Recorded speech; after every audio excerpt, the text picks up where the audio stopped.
টানা বৃষ্টিতে বান্দরবানে আবারও পাহাড় ধসের শঙ্কা দেখা দিয়েছে।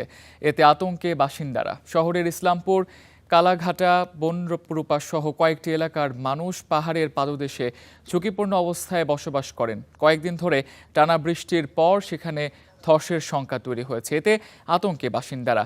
আবহাওয়া অফিস জানিয়েছে, গত ২৪ ঘন্টায় জেলায় ৪৫ মিলিমিটার বৃষ্টির রেকর্ড করা হয়েছে।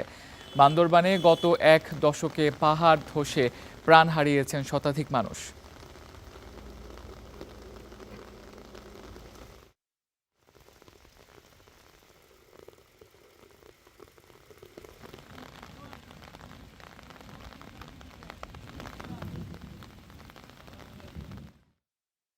অসহায় বলতে না আমরা দামি জায়গা কিনতে পারি, আর না দামি বাসা ভাড়া নিতে পারি। আমরা ঝুঁকিপূর্ণ এই জন্য, আমরা তো টাকা পয়সা নাই, কাজকর্ম না, এখনো সরকারি চাকরি নাই। একটা বাসা ১০-১২ হাজার টাকা দিয়ে নিতে পারবো না। আমরা এখানে পাহাড়ে না হইলে কোথায় থাকবো? আমরা ডেলি আনি দিনে খাইতে মানুষ। এই বিষয়ে বিস্তারিত জানাতে বান্দরবান থেকে যোগ দিয়েছেন সহকর্মী আকাশ মার্মা। আকাশ, বৃষ্টি কি এখনো হচ্ছে এবং ঝুঁকিপূর্ণভাবে বসবাসকারীদের সরিয়ে নিতে কোনো ব্যবস্থা নিয়েছে কি প্রশাসন? এই বিষয়ে একটু জানাবেন আমাদের।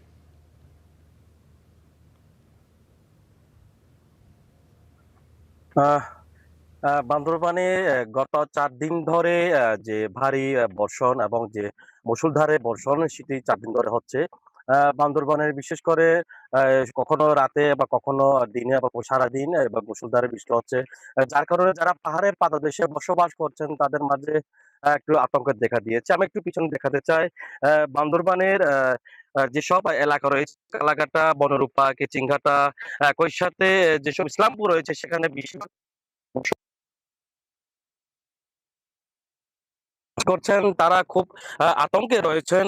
একই সাথে আতঙ্কে তারা যেখানে বসবাস করছে সেখানে প্রশাসনের পক্ষ থেকে তাদেরকে সরিয়ে নেওয়ার জন্য তারা নানা ব্যবস্থা নিয়েছেন। আমরা আবহাওয়া অফিস আমাদের জানিয়েছে গত ২৪ ঘন্টায় বান্দরবানের প্রায় ৪৮ মিলিমিটার রেকর্ড করা হয়েছে। একই সাথে আগামীকাল পর্যন্ত ভারী বৃষ্টি থাকবে বলে আমাদেরকে আবহাওয়া অধিদপ্তর জানিয়েছে। একই সাথে প্রশাসন জানিয়েছে যে বান্দরবানের যেকোনো দুর্যোগ মোকাবেলায় সার্বক্ষণিক ব্যবস্থা নেওয়া হয়েছে বলে আমাদেরকে জানিয়েছেন। তবে আমরা জানিয়ে রাখি যে বান্দরবানের প্রায় গত এক দশকে প্রায় ১০৫ জন প্রাণহানির ঘটনা ঘটেছে। তো বেশিরভাগই পাহাড় ধসে মৃত্যু হয়েছে।